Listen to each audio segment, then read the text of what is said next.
Hello again, and welcome back to another development log. So, last week, I don't remember what I said I would do, but chances are I probably didn't do it.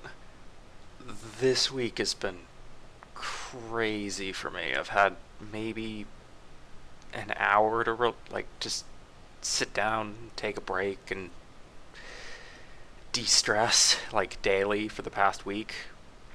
Like with the exception of today, I've had a little bit longer, but I didn't have much time to get anything done. I did a little bit of theory crafting on some like pieces of paper I had lying around when I couldn't be bothered to do other things or had like a couple minutes, but there's no real point in putting that up here because it's theory crafting. I have no idea what's going to make it into the final thing.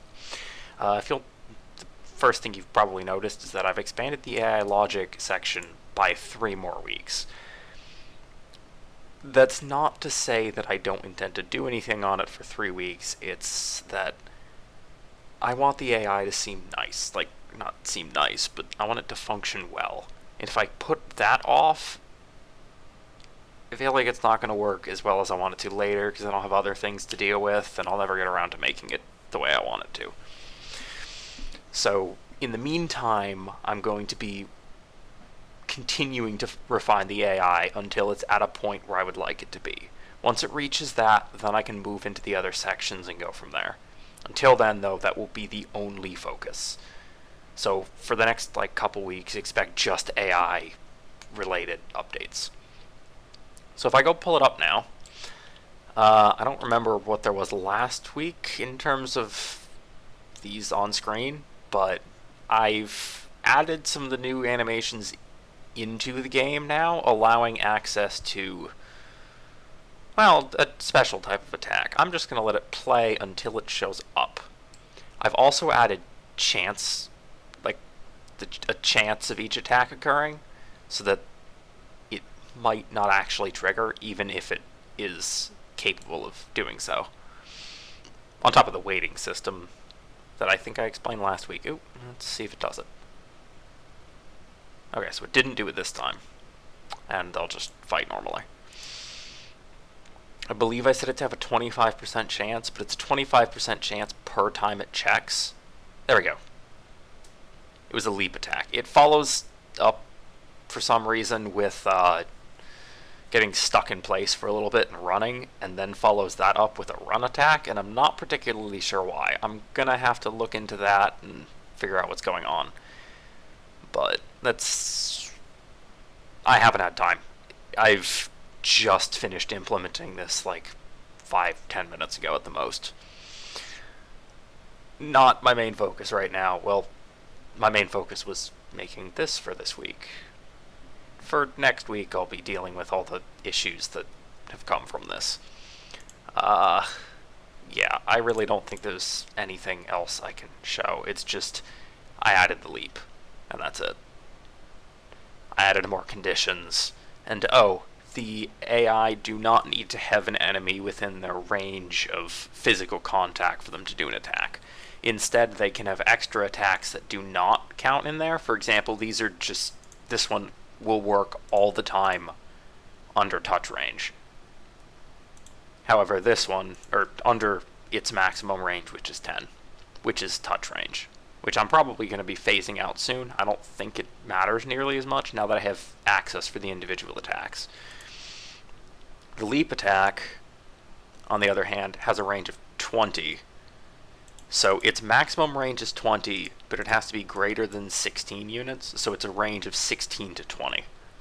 I could also just do less than 20 units here, and that would be irrelevant, but it's the same thing.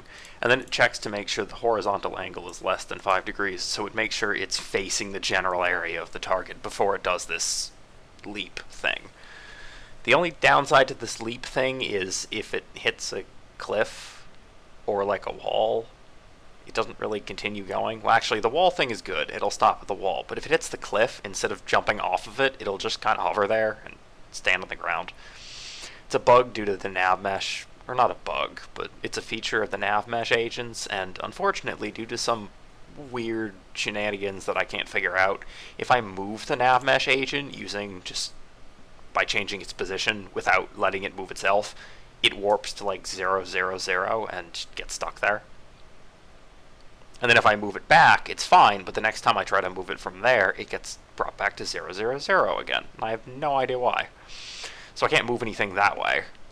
So the AI will only be able to like jump using special links that go across these sections. I don't think any of them are here. Oh, they can only move using these things.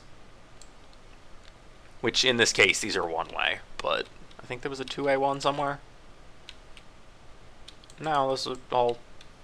Well, there was a two-way one. Oh, it's these. No, they're both two sets of one-way. Anyway, that's the only way they'll be able to jump, is those little link things right there. Because I can't actually get them off the ground, except through those, for some reason. Anyway, I don't really think I have anything else to show. I just had the leap attack done today. That was it. I've been way too busy this week. Next week should be a little bit calmer. I do have 2 exams to worry about, but I should be able to find at least like 2-3 hours, not like 30 minutes to work on this. Which will be more than just a single attack, although I will admit this was one of the hardest sets of bugs to fix because I broke the entire system by trying to add this in, but I also made it a lot more versatile, which means it probably won't break. At least the next time around. Anyway, yeah, I think that's about it. So, as I said, next couple weeks I'm going to be working on the AI, making sure it works okay.